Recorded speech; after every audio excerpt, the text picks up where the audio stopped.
दोस्तों नमस्कार, बहुत बहुत स्वागत है आपका जगत ज्ञान यूट्यूब चैनल में। इस चैनल पर आप कंप्यूटर से जुड़ी हुई वीडियोस देखते हैं। हमारी पिछली कई वीडियो में आपने देखा होगा कि डुअल बूट ऑपरेटिंग सिस्टम को कंप्यूटर में कैसे इंस्टॉल किया जाता है। डुअल बूट ऑपरेटिंग सिस्टम मतलब एक ही कंप्यूटर के अंदर दो ऑपरेटिंग सिस्टम को एक साथ इंस्टॉल कर देना और उसका इस्तेमाल करना, इसी को डुअल बूट ऑपरेटिंग सिस्टम बोलते हैं। और आज की वीडियो में हम देखेंगे कि अगर इन डुअल बूट ऑपरेटिंग सिस्टम वाले कंप्यूटर में अगर किसी भी तरह की समस्या आ रही हो, चाहे बूट से संबंधित कोई समस्या हो या आपका ऑपरेटिंग सिस्टम करप्ट हो जा रहा हो, उससे संबंधित कोई समस्या हो, उनको सही कैसे करेंगे। वीडियो की शुरुआत में मैंने लिख के आपको बताया हुआ है कि क्या क्या समस्या आ सकती हैं और उनका क्या क्या समाधान हो सकता है।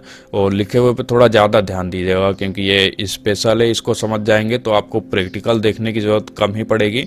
वैसे प्रैक्टिकल तो प्रैक्टिकल ही होता है, मैंने आखिरी में प्रैक्टिकल करके भी बताया हुआ है कि कैसे क्या होगा। सबसे पहले तो देखिए, डुअल बूट ऑपरेटिंग सिस्टम वाले कंप्यूटर में जितनी भी तरह की समस्या आती है उसको मैंने दो तरह की कंडीशन में डिवाइड कर दिया है। अब आपकी समस्या तो कंडीशन 1 में आती होगी या कंडीशन 2 में। एक बात और, ये स्पेलिंग वगैरह में ट्रांसलेशन में कोई मैंने ज़्यादा ध्यान दिया नहीं है, बस आप समस्या पे नोटिस कीजिएगा, वो मैंने है। तो देखिए कंडीशन 1, तो कंडीशन 1 में लिखा हुआ है first operating system okay but second operating system boot error और करप्टेड। इसका मतलब आपके कंप्यूटर में दो ऑपरेटिंग सिस्टम डले हुए हैं, दोनों में से कोई एक सही है और एक दूसरा खराब है। अब खराब के यहाँ पे दो मतलब हैं, या तो उसके बूट में कोई एरर आ गया है या तो आपका ऑपरेटिंग सिस्टम ही करप्ट हो गया हो। अब ये बूट एरर क्या होता है इसके बारे में थोड़ा क्लियर कर देना चाहता हूँ। देखिए, जो कंप्यूटर आपका स्टार्ट होता है तो स्टार्ट होते समय दो ऑप्शन नहीं आते हैं कि भैया कौन सा वाला ऑपरेटिंग सिस्टम आपको चालू करना है, उसी को हम बूट मेनू बोलते हैं। तो डुअल बूट वालों में ज्यादातर ऐसा होता है कि वही बूट मेनू गड़बड़ हो जाता है, उसी की वजह से समस्या आती है। अब दूसरा है करप्टेड, तो करप्टेड को ऐसे समझिए जैसे कि हमारे कंप्यूटर में जो ऑपरेटिंग सिस्टम इंस्टॉल होता है उसकी कई सारी फाइलें होती हैं, वो फाइल खराब हो जाना, गड़बड़ हो जाना, डिलीट हो जाना, उसी को करप्टेड बोलते हैं। तो इस समस्या को सही करने के लिए हमारे पास दो तरीके हैं, पहला है सॉल्यूशन ए और दूसरा है सॉल्यूशन बी। सॉल्यूशन ए में हम क्या करेंगे, रिपेयर सेकेंड ऑपरेटिंग सिस्टम, यानी कि हमारा जो दूसरे वाला ऑपरेटिंग सिस्टम खराब है, बूट एरर है, करप्टेड है, उसको हम सही करेंगे। और जो सॉल्यूशन बी है उसमें बहुत से लोग चाहते हैं कि भैया हमें दूसरे वाला ऑपरेटिंग सिस्टम चाहिए ही नहीं, भैया इसे दफा करो, कंप्यूटर से बाहर निकालो। तो उनके लिए फाइनल सॉल्यूशन है कि उसको डिलीट कर दो। डिलीट वाले को हम बाद में देखेंगे, पहले हम देख लेते हैं सॉल्यूशन ए जिसमें रिपेयर करते हुए दिखाया हुआ है। ये खास है, इस पे थोड़ा ध्यान दीजिएगा। तो रिपेयर करने के लिए हमारे पास दो पार्ट हैं, पार्ट 1 और पार्ट 2।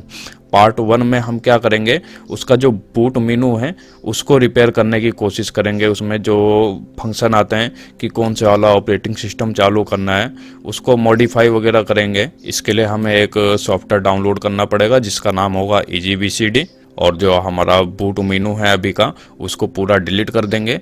फिर उसमें नए तरीके से सेकेंड ऑपरेटिंग सिस्टम को ऐड कर देंगे। इससे 50% चांस है कि हमारा कंप्यूटर सही हो जाए, और अगर इससे सही नहीं होता है तो इसका मतलब ये है कि हमारा ऑपरेटिंग सिस्टम करप्ट हो गया है।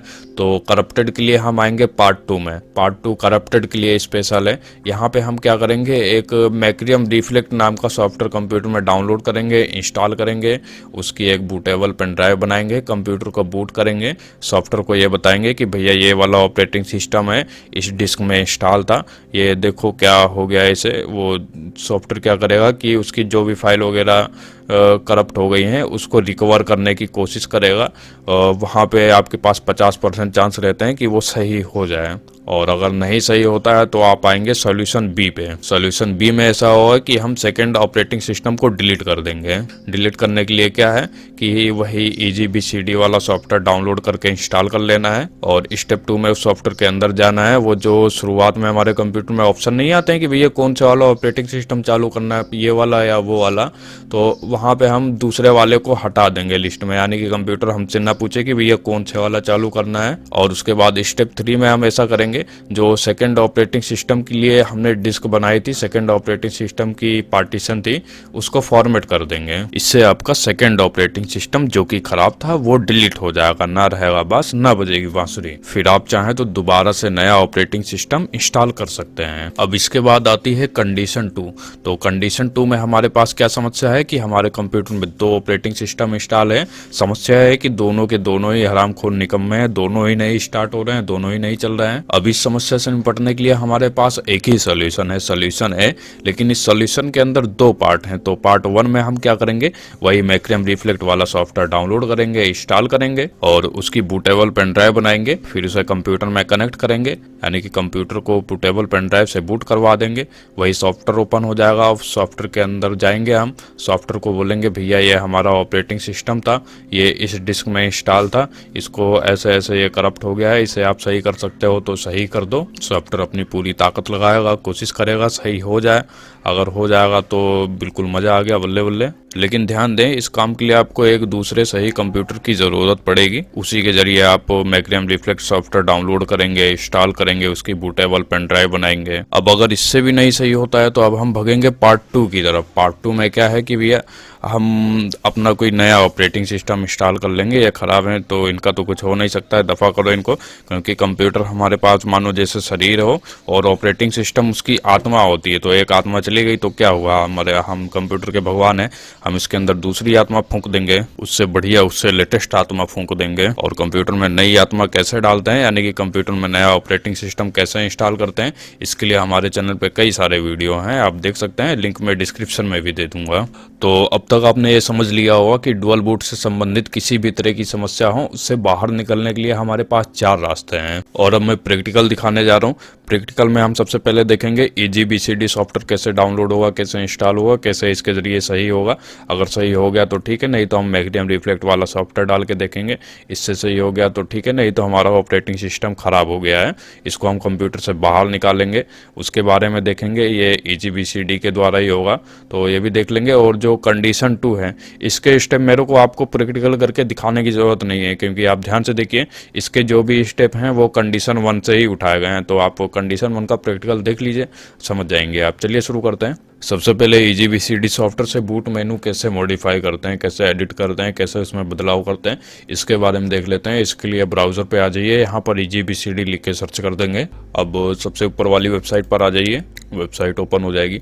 पेज थोड़ा नीचे करेंगे, यहाँ नॉन कमर्शियल जो दिख रहा है इसके नीचे देखिए रजिस्टर लिखा हुआ है, इसके ऊपर क्लिक करेंगे। अभी ये डाउनलोड का जो बटन दिख रहा है, आप चाहें तो इसमें अपना नाम और ईमेल आईडी डाल सकते हैं, नहीं डालेंगे तब भी चलेगा। मैंने अभी डाला नहीं है, डाउनलोड पे ही क्लिक कर देता हूँ। क्लिक करते ही एक छोटा सा सॉफ्टवेयर डाउनलोड होगा कोने में, ये देख सकते हैं डाउनलोड हो रहा है। कंप्लीट होने के बाद आप इसे यहाँ से भी क्लिक करके ओपन कर सकते हैं, नहीं तो बहुत लोगों को नहीं दिखता है यहाँ पे, इसीलिए डाउनलोड फोल्डर में आ गया हूँ मैं, यहाँ से भी ओपन कर सकते हैं। इसके ऊपर अब राइट क्लिक किया, run as administer, yes, next करेंगे। ब्राउज़र को क्लोज कर दीजिए, इसका काम हो गया है। इसको भी अब आई एग्री करिए, नेक्स्ट करेंगे और इंस्टॉल फिनिश कर दीजिए।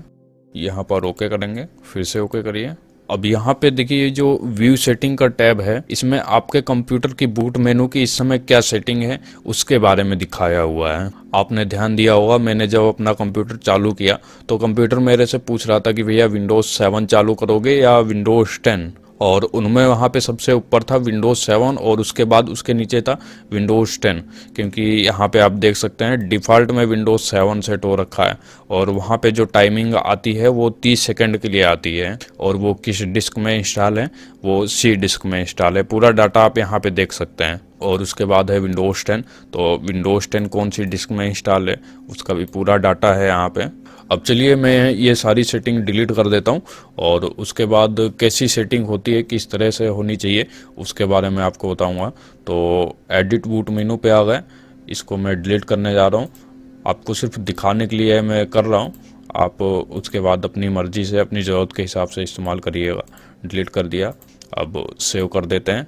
ध्यान दीजिए, मैंने यहाँ पे सारी सेटिंग डिलीट कर दी है और उसके बाद सेव किया है। तो इसका मतलब अगर मैं अब कंप्यूटर बंद कर दूंगा तो मेरा कंप्यूटर दोबारा ऑन नहीं हो पाएगा। दोनों के दोनों ऑपरेटिंग सिस्टम की बूट फाइल मैंने कंप्यूटर से हटा दी है। व्यू सेटिंग में आके देख सकते हैं कि यहाँ पर कुछ भी नहीं है। अब चलिए नए तरीके से सेटिंग बनाते हैं। इसके लिए ऐड न्यू एंट्री पे आ जाएंगे। यहाँ पे देखिए नेम में माइक्रोसॉफ्ट विंडोज़ लिखा हुआ है। तो अब हम जो नई सेटिंग बनाएंगे उसमें सबसे पहले हमारा अभी विंडोज़ 10 भी डिलीट हो गया है सेटिंग से, तो पहले हम विंडोज़ 10 को ऐड करेंगे। इसके लिए यहाँ पे पे विंडोज 10 लिख दिया, माइक्रोसॉफ्ट विंडोज 10। माइक्रोसॉफ्ट थोड़ा नाम लंबा हो रहा है, इसको मैं छोटा कर देता हूँ, बस खाली विंडोज 10 रहने दूंगा। अब ड्राइव ऑप्शन में ये हमसे पूछ रहा है कि आपका ये विंडोज 10 कौन सी डिस्क में इंस्टॉल है। तो विंडोज 10 अभी हमारा सी डिस्क में इंस्टॉल है। आप एक बार माई कंप्यूटर खोल के कंफर्म कर लीजिए, क्योंकि यहाँ पर अगर कोई दूसरी डिस्क सेलेक्ट करेंगे तो गड़बड़ हो जाएगी। देखिए यहाँ पे जो सी डिस्क है इसी के अंदर हमारा विंडोज 10 इंस्टॉल है, तो कंफर्म है। अब इस सेटिंग को बूट मेनू में ऐड करने के लिए ये जो प्लस का निशान है इसके ऊपर क्लिक करेंगे। क्लिक करते ही नीचे देखेंगे सक्सेसफुली का मैसेज आ जाएगा, यानी कि हमारा काम हो गया है।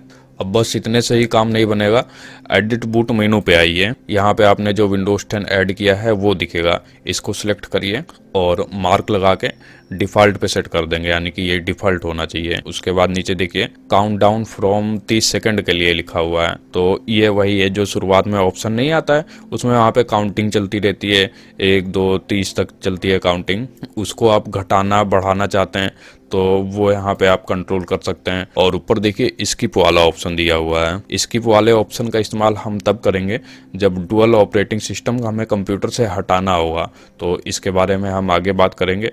अभी ये काउंटडाउन पे आ जाते हैं। टाइमिंग आप जितनी डालना चाहें वो डाल सकते हैं। अगर आप चाहें कि हमसे पूछते ही रहे ये, यानी कि जब तक हम इसमें सेलेक्ट करके एंटर ना करें तब तक हमारे सामने वो ऑप्शन बरकरार रहे, तो इसके लिए वेट फॉर यूज़र सिलेक्शन कर दीजिए। लेकिन अभी हम ये काउंटडाउन वाला ही सिलेक्ट कर लेते हैं और सेव सेटिंग कर देंगे। अब व्यू सेटिंग में देखिए यहाँ पे हमने जो सेटिंग ऐड करी है वो आपको दिख जाएगी कि ये हमारा अभी डिफ़ॉल्ट, यानी कि हमारा कंप्यूटर का डिफ़ॉल्ट है अभी विंडोज़ 10, यानी कि कंप्यूटर चालू होगा तो विंडोज़ 10 ऑन होगा और हमसे 30 सेकंड के लिए पूछा जाएगा।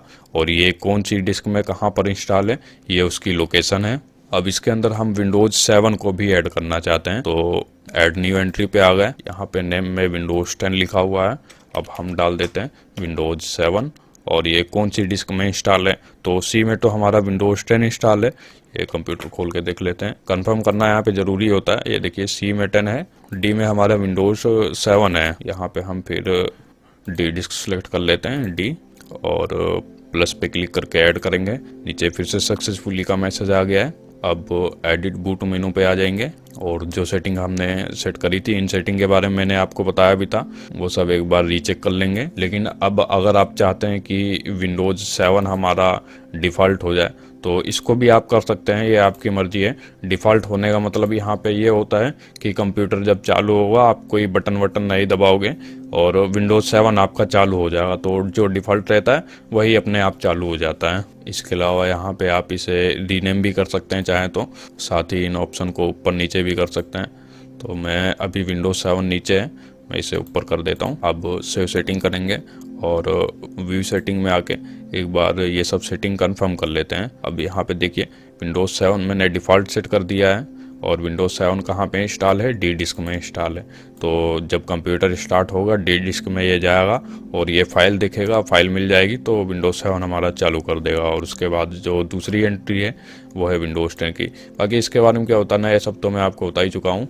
अब हम एक बार इस सॉफ्टवेयर को क्लोज करके कंप्यूटर को रीस्टार्ट करके देखेंगे कि ये सब सेटिंग कैसी काम कर रही हैं। अब देख सकते हैं यहाँ पर 30 सेकंड की टाइमिंग आ गई है जैसे हमने सेट किया था, और विंडोज 7 ऊपर है, विंडोज 10 नीचे है, जैसे हमने जो सेटिंग करी थी वो ओके है। अब इस बार मैं विंडोज 7 चालू कर लेता हूँ, नहीं तो बहुत लोग कहेंगे कि विंडोज 7 तो चालू करके दिखाया ही नहीं। इस बार हम देखेंगे कि किसी एक ऑपरेटिंग सिस्टम को कंप्यूटर से बाहर कैसे निकालते हैं। तो जैसे कि अभी विंडोज 7 चालू हो रहा है और मैं विंडोज 10 को कैसे बाहर निकालना है कंप्यूटर से उसके बारे में बताऊंगा। इसके लिए मुझे फिर से विंडोज 7 में वो सॉफ्टवेयर इंस्टॉल करना पड़ेगा, तो मैं वीडियो को स्किप कर दूंगा, बार बार क्या दिखाऊंगा एक ही चीज। ये सॉफ्टवेयर ओपन कर लिया। अब व्यू सेटिंग में जो सेटिंग्स हैं वो ध्यान से देख लीजिए कि कौन सा हमारा सिस्टम कहाँ पे इंस्टॉल है। हम करने के वाले हैं कि विंडोज 10 वाली सेटिंग को हटा देंगे, तो इसके लिए क्या करना है, वही एडिट बूट मेनू पे आ जाएंगे। यहाँ पर जो विंडोज 10 है हमारा, इसको सिलेक्ट कर लिया और डिलीट कर देते हैं, यस। और ध्यान दीजिए ये जो डिफ़ॉल्ट वाला मार्क है ये हमेशा लगा रहना चाहिए। अब एक बात तो ध्यान दिया होगा आपने, ये अभी काउंटडाउन 30 सेकंड लिखा हुआ है, लेकिन अभी ये हमसे फिर भी पूछेगा कि कौन सा विंडोज चालू करना है, तो अब इसकी ज़रूरत है ही नहीं हमें। इसके लिए हम अब स्किप मेनू का सिलेक्ट करेंगे, वही जैसा कि हमारा नया कंप्यूटर होता है कि हमें कुछ तिगड़मबाजी नहीं करनी पड़ती है, कंप्यूटर अपने आप चालू हो जाता है। तो इसीलिए हमने स्किप मेनू वाला ऑप्शन सेलेक्ट कर लिया और सेव सेटिंग कर देते हैं। अब व्यू सेटिंग पे आइए, यहाँ पे एक बार ये सेटिंग को कंफर्म करना ज़रूरी होता है कि अभी हमारा विंडोज 7 है और ये डिफ़ॉल्ट है, कौन सी डिस्क में इंस्टॉल है, इसे आप कंप्यूटर खोल के मैच कर सकते हैं। तो अभी यहाँ पे 100% सब कुछ ओके है, इसे मैं क्लोज कर देता हूँ। अब अगला स्टेप है हमारा कि ये जो विंडोज 10 वाली डिस्क है, क्योंकि विंडोज 10 हमने कंप्यूटर से हटा दिया है, तो डिस्क में कुछ फर्जी फाइलें वगैरह बनी हुई हैं, इनको कैसे डिलीट करना है। इसके लिए यहाँ से इसे क्लिक करके आप फॉर्मेट कर सकते हैं। अगर यहाँ से फॉर्मेट नहीं हो रहा है तो आप एक काम कर सकते हैं, स्टार्ट बटन पे आइए, यहाँ पर कंप्यूटर मैनेजमेंट लिखेंगे। कंप्यूटर मैनेजमेंट जो दिख रहा है इसे ओपन करना है, डिस्क मैनेजमेंट में आ जाइए। यहाँ देखिए जो आपकी डी डिस्क है वो दिखेगी, इसके ऊपर राइट क्लिक करेंगे, फॉर्मेट का ऑप्शन दिखेगा, ओके कर देंगे, फिर से ओके, फॉर्मेट हो जाएगी। यानी कि अब हमारे कंप्यूटर से एक ऑपरेटिंग सिस्टम बाहर निकल चुका है, सिर्फ एक ही सिस्टम बचा हुआ है। चलिए मैं रिस्टार्ट करके दिखाता हूँ आपको। आप देख सकते हैं कंप्यूटर हमारा रिस्टार्ट होने लग गया है, लेकिन वो ऑपरेटिंग सिस्टम सेलेक्ट करने वाला कोई ऑप्शन नहीं आया, यानी कि एक ऑपरेटिंग सिस्टम हमारे कंप्यूटर से बाहर निकल चुका है। और ध्यान दीजिएगा ये EGBCD वाली सेटिंग थोड़ा आराम से करिएगा, तसल्ली से करिएगा, कोई जल्दबाजी नहीं करिएगा। इसको गलत तरीके से करने से आपका कंप्यूटर ऐसा हो सकता है कि ऑन ही ना हो पाए, कि उसका बूट मेनू आपने कुछ गड़बड़ सड़बड़ कर दिया। अब बात कर लेते हैं कि मैक्नियम रिफ्लेक्ट सॉफ्टवेयर के जरिए कैसे करप्ट विंडोज को सही किया जाता है। तो देखिए इसके लिए मैंने पहले से ही काफ़ी अच्छे 2 वीडियो बना रखे हैं, जिसमें मैंने पूरा डिटेल में बताया हुआ है कि मैक्नियम रिफ्लेक्ट जो सॉफ्टवेयर है उसे कैसे आप डाउनलोड करेंगे, कैसे वो कंप्यूटर में इंस्टॉल किया जाएगा, और फिर उसके बाद उस सॉफ्टवेयर के जरिए कैसे उस सॉफ्टवेयर की बूटेबल पेन ड्राइव बनाई जाएगी, कैसे फिर बूटेबल पेन ड्राइव को कंप्यूटर में बूट करवाया जाता है, और फिर उसके बाद कैसे आपका विंडोज सही होगा उसके जरिए। तो ये सब थोड़ा लंबा प्रोसेस भी है, इसीलिए मैं इस वीडियो में इसे कवर नहीं कर पाऊंगा। आप वो वीडियो देखिए, आपको अच्छे से पता चल जाएगा। और वीडियो वो देखिए, काफ़ी मज़ेदार वीडियो है। ये सॉफ्टवेयर बस खाली करप्ट विंडोज को ही सही करने के काम नहीं आता है, इससे आप तरह तरह के बैकअप ले सकते हैं, जैसे कि अपने विंडोज का बैकअप और अपने कंप्यूटर की पूरी डिस्क का बैकअप। पूरी डिस्क का मतलब आपके कंप्यूटर में जो डिस्क है उसके कुछ टुकड़े होते हैं, तो वो सभी टुकड़ों का एक साथ बैकअप ही पूरी डिस्क का बैकअप होता है। और जैसे कि उन टुकड़ों में से कोई एक ही टुकड़े का बैकअप लेना चाहते हैं तो उसे पार्टीशन बैकअप बोलते हैं, तो पार्टीशन बैकअप भी ले सकते हैं। अब बहुत लोग चाहते हैं कि नहीं भैया मुझे सिर्फ एक फोल्डर का बैकअप चाहिए, तो वो भी ले सकते हैं उस सॉफ्टवेयर के जरिए। और बस इतना ही नहीं, उस सॉफ्टवेयर के साथ आप बैकअप का शेड्यूल भी सेट कर सकते हैं। शेड्यूल मतलब आप चाहें तो हर महीने अपने आप बैकअप हो जाएगा, या हर रोज या हर हफ्ते अपने आप बैकअप हो जाया करेगा। बस अब मैं आपसे यहीं पर इजाज़त चाहूँगा, लेकिन इस टॉपिक से संबंधित आपके पास किसी भी तरह के कोई सवाल हो तो वो आप हमसे कमेंट में पूछ सकते हैं। मैं ज़रूर कोशिश करूँगा कि आपके सवालों का जवाब दूँ। और इस चैनल को सब्सक्राइब नहीं किया है तो सब्सक्राइब तुरंत कर लीजिए। आप सब्सक्राइब करते हैं तो हमें सपोर्ट मिलता है। बाकी बहुत बहुत धन्यवाद आपका जो आपने यहाँ तक हमारा साथ दिया। चलते हैं, मिलेंगे अगली वीडियो में, तब तक के लिए ध्यान रखिए अपना।